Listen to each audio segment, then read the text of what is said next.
अस्सलाम वालेकुम, वेलकम है मेरे यूट्यूब चैनल पे। आज से हम जो है एक न्यू सीरीज़ स्टार्ट करना चाह रहे हैं जिसमें हम जो है इंफॉर्मेशन सिक्योरिटी का सब्जेक्ट है और बेसिकली जो है ये बीएसआईडी और बीएस कंप्यूटर साइंस और सॉफ्टवेयर इंजीनियरिंग वालों का भी सब्जेक्ट होता है और यहाँ पर जो है कंप्लीट इसकी आउटलाइन जो है वो हम कवर करेंगे। यूनिवर्सिटी ऑफ जीसी यूएफ जो है उनकी आउटलाइन होगी ये। और आज जो है हम अपना फर्स्ट लेक्चर जो है उसको स्टार्ट करते हैं कि व्हाट इज़ इंफॉर्मेशन सिक्योरिटी। ठीक है, इंफॉर्मेशन सिक्योरिटी के जो है बेसिकली उसका जो मतलब होता है वो क्या होता है ये हम जो है एक दफ़ा देख लेते हैं। ठीक है, इंफॉर्मेशन सिक्योरिटी का मतलब है कि जो आपका डाटा होता है उसको हैकर से, ठीक है, और जो अनऑथराइज एक्सेस होती है, ठीक है, डाटा को चेंज करना, उसमें जो है तब्दीली कर देना, ठीक है, उससे बचाना। इसका क्या मतलब होता है, ये होती है इंफॉर्मेशन सिक्योरिटी। इसका क्या मकसद होता है कि हम जो है अपना जो सिक्योर करना अपने डाटा को राज से यानी कॉन्फिडेंशियलिटी जो है उससे, उसको कहते हैं ना कि अपने डाटा जो है डाटा को सिक्योर करना। उसके बाद इंटेग्रिटी उसमें लाना। इंटेग्रिटी का मतलब उसमें जैसे वो है वैसे ही मतलब उसमें दुरुस्तगी। उसके बाद जो है इंफॉर्मेशन सिक्योरिटी का मतलब होता है कि अवेलेबिलिटी। अवेलेबिलिटी का क्या मतलब होगा जैसे हम जब भी हम सर्च करें, जब भी अपना डाटा जो होता है उसको एक्सेस करना चाह रहे हो तो तब हमारे लिए जो है वो अवेलेबल हो। ठीक है, तो इसकी एक हम सबसे पहले एग्जांपल समझ लेते हैं कि अगर फॉर एग्जांपल आप ने जो है वो एक आपका ईमेल अकाउंट है, ठीक है, उसका जो है स्ट्रॉन्ग आपने एक उसको पासवर्ड लगाया हुआ है और 2 फैक्टर उसकी अथेंटिकेशन भी की हुई है, उससे सिक्योर्ड है। ठीक है, तो सिर्फ आप ही लॉगिन कर सकते हैं। लेकिन अगर कोई हैकर जो है वो आपका पासवर्ड जो है उसको विदाउट योर जो है आपकी परमिशन के बिना, ठीक है, वो एक्सेस उसको कर लेता है, तो यहाँ पर क्या होगा कि इंफॉर्मेशन सिक्योरिटी जो है वो ब्रीच होगी। ठीक है, तो यहाँ पर हम इसकी अब डेफिनेशन पढ़ लेते हैं कि information security is the practice of protecting data systems, data को भी, सिस्टम को भी एंड नेटवर्क को भी। ठीक है, 3 चीज़ें इसमें आ रही हैं कि इंफॉर्मेशन सिक्योरिटी का क्या मतलब है कि उसको प्रोटेक्ट करना इंफॉर्मेशन को फ्रॉम डाटा को प्रोटेक्ट करना सिस्टम को एंड नेटवर्क को फ्रॉम अनऑथराइज एक्सेस से, ठीक है, मॉडिफिकेशन से, डिस्ट्रीब्यूशन से और डिस्क्लोजर से। It ensure the confidentiality. Confidentiality का क्या मतलब है, राजदारी, इंटेग्रिटी, दुरुस्त डाटा हो एंड अवेलेबिलिटी के जब भी एक्सेस करना चाह रहे हो तब अवेलेबल हो of information while implementing security measures like authentication, encryption, firewalls and risk management to prevent cyber threats and data breaches। ठीक हो गया। इसके बाद है इंफॉर्मेशन सिक्योरिटी फाउंडेशन। ठीक है, ये हमारा फर्स्ट टॉपिक है और यहाँ पर हम सबसे पहले इसकी डेफिनेशन को देख लेते हैं कि definition of information security foundation. ठीक है, तो यहाँ पर information security foundation refers to the fundamental principle and practices design to protect data system and network. आपने 3 चीज़ें मेक श्योर याद रखनी है कि protect data system and network, data को, सिस्टम को एंड नेटवर्क को from unauthorised access, modification, destruction and disclosure. It ensure confidentiality, integrity and availability to inform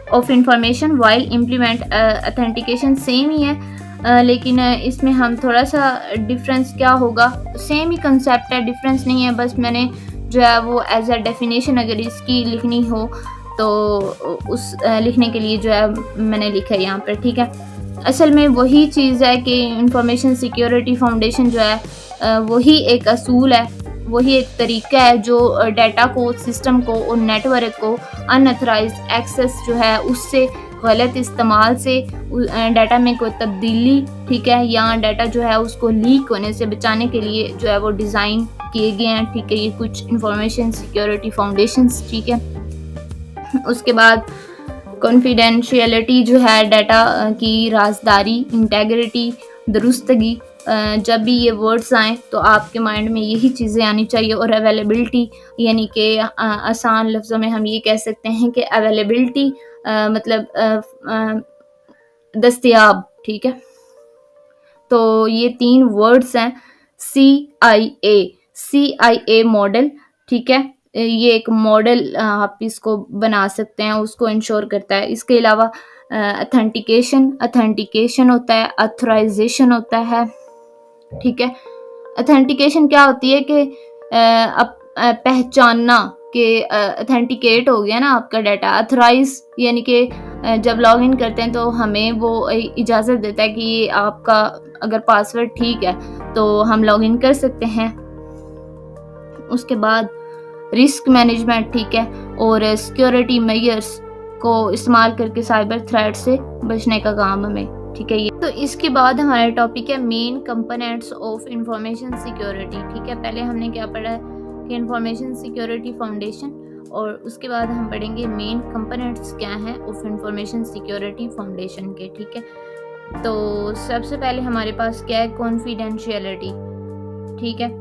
अब कॉन्फिडेंशियलिटी का क्या मतलब है, सबसे पहले हम इसकी एक एग्जांपल ले लेते हैं कि जो बैंक अकाउंट होता है ना, उसका जो पासवर्ड होता है वो सिर्फ उसी बंदे के पास, ठीक है, होता है जो उसका जिसका वो है, ठीक है।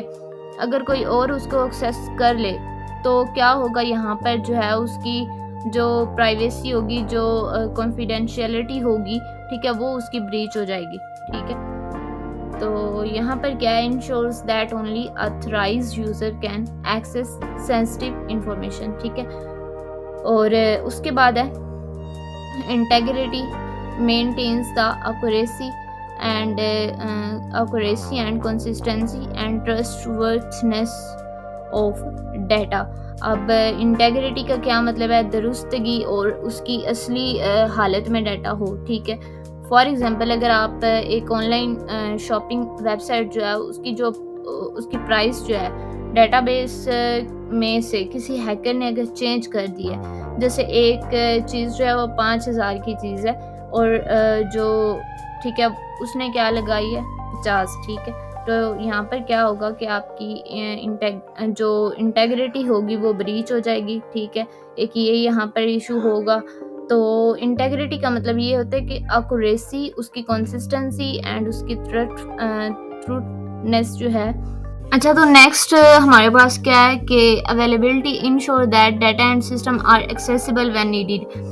अब यहाँ पर क्या है कि अगर आप फॉर एग्जांपल किसी वेबसाइट पे जाते हैं, ठीक है, वहाँ पर क्या है कि आप अगर कोई चीज़ सर्च करते हैं और किसी टाइम आपकी इंफॉर्मेशन जो है आप नहीं उसी टाइम उसको एक्सेस कर सकते, तो इसमें क्या होगा कि आपकी अवेलेबिलिटी का इशू होगा। डाटा एंड सिस्टम जो है वो एक्सेसिबल हो व्हेन नीडेड, जब ज़रूरत हो तब नीडेड हो, ठीक है। अब यहाँ पर सम टाइम SSL सर्टिफिकेट जो होता है, SSL का इशू आ सकता है वेबसाइट में और वो लोड नहीं हो रही होती, तो यहाँ उसकी वजह से अगर किसी वेबसाइट पे लोड होता है, आप PPSC की वेबसाइट देख लें, सम टाइम उस पर बहुत ज़्यादा लोड होता है तो वो जो है लोड नहीं होती, ठीक है। तो वहाँ पर क्या होता है कि अवेलेबिलिटी का इशू होता है। उसके बाद है ऑथेंटिकेशन। ऑथेंटिकेशन का मतलब होता है verify the identity of user before granting access, ठीक है। ऑथेंटिकेशन मतलब वही कि आप अपना फेसबुक का अकाउंट जो होता है उसको लॉगिन करते हैं तो सिस्टम जो है वो पासवर्ड मांगता है, ठीक है। तो ये क्या होगा, ये ऑथेंटिकेट करता है, ऑथेंटिकेशन प्रोसेस होता है। उसके बाद है authorisation, determines user permissions and access level, ठीक है। उस authorisation determines user permission and access levels, ठीक है।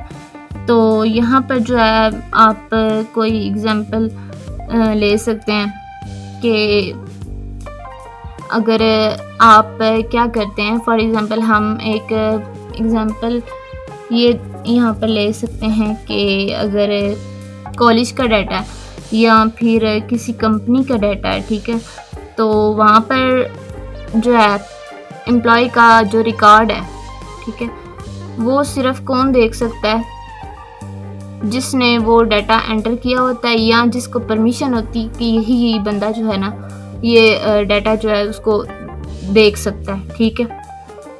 तो यहाँ पर परमिशन के बेस्ड पर जो है ना वो अथोराइजेशन होगी। उसके बाद है non repudiation, prevent denial of actions by using logs and digital signatures, ठीक है। तो यहाँ पर क्या है, जब आप फॉर एग्जांपल यहाँ पर हम ये देख लेते हैं कि नॉन रेपुडिएशन में कौन सी एग्जांपल सूट कर रही है।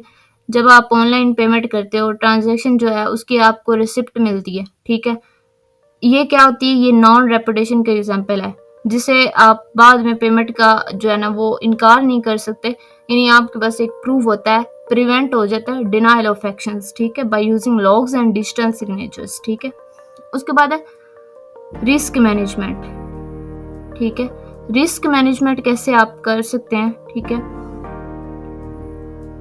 यहाँ पर कुछ आपके पास क्या होंगे, कुछ security threats identifies, assesses and mitigates security threats. इसमें हम एक एग्जांपल ले लेते हैं कि कोई भी कंपनी है, ठीक है, वो क्या करती है कि अपने जो एम्प्लॉयज़ हैं उसको फिशिंग कुछ अटैक्स होते हैं ना, ट्रोजन हॉर्स हो जाते हैं या कोई भी जो है वो वायरसेस हो जाती हैं, उन अटैक से बचने के लिए क्या करते हैं, सिक्योरिटी की ट्रेनिंग जो है ना वो पहले देती हैं, ठीक है। तो इसमें यही है कि वो सिक्योरिटी थ्रेट्स जो हैं उनको आइडेंटिफाई कर लेते हैं कि क्या क्या रिस्क है और कब इसमें कोई हमें मसला होगा तो हम उसको मैनेज कैसे कर सकते हैं, ठीक है। तो ट्रेनिंग देते हैं, हर कंपनी में हो सकती है, किसी भी अदारे में हो सकती है, ठीक है। उसके बाद है सिक्योरिटी पॉलिसीज एंड प्रोसीजर्स, ठीक है। Define rules and guidelines to protect information. यहाँ पर कुछ पॉलिसीज होती हैं, कुछ रूल्स होती हैं। फॉर एग्जांपल एक बैंक की पॉलिसी है, ठीक है, या फिर किसी सॉफ्टवेयर की है कि 30 दिन बाद जो है या फिर इतने दिन बाद आप इसका न्यू प्लान परचेज करेंगे या कुछ भी हो सकता है, ठीक है, कुछ गाइडलाइंस हो सकती हैं। उसके बाद साइबर सिक्योरिटी मेजर्स है, इंक्लूड इंक्रिप्शन है, फायरवॉल है and antivirus and monitoring systems, ठीक है। तो ये कुछ टूल्स हैं, टेक्नोलॉजीज़ हैं, ये डिफरेंट टेक्नोलॉजीज़ हैं जिनका इस्तेमाल होता है, जो क्या करते हैं कि सिक्योरिटी थ्रेट जो है उनसे बचने के लिए जो है हम यूज़ करते हैं। इंक्रिप्शन, ये इंक्रिप्शन की एग्जांपल जो है आप वो व्हाट्सएप वाली देख लें, ठीक है, जब व्हाट्सएप पे मैसेज भेजते हैं तो वो इंक्रिप्टेड होता है, ठीक है, जिससे कोई भी हैकर जो है ना उसको पता नहीं होता। उसके बाद है फायरवॉल्स, ठीक है। फायरवॉल क्या होता है, ये नेटवर्क की सिक्योरिटी के लिए होता है, वेबसाइट की सिक्योरिटी के लिए होता है। उसके बाद है antivirus and software monitoring system.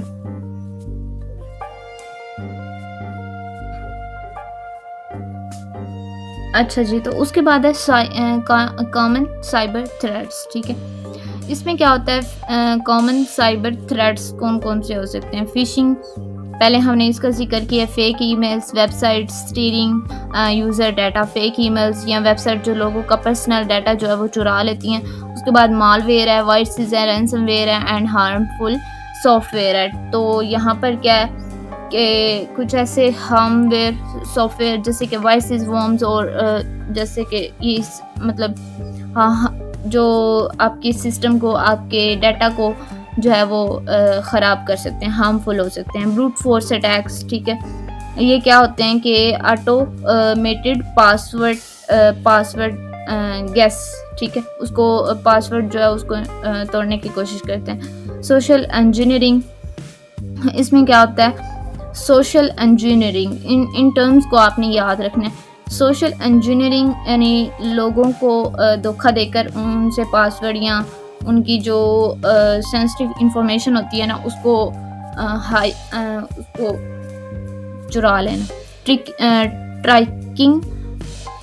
Trekking people into revealing information, ठीक है, उनसे जो है ना उनको धोखा देखे लोगों को, तो इस टर्म का यही है मतलब कि सोशल इंजीनियरिंग, ठीक है, tracking people into revealing information.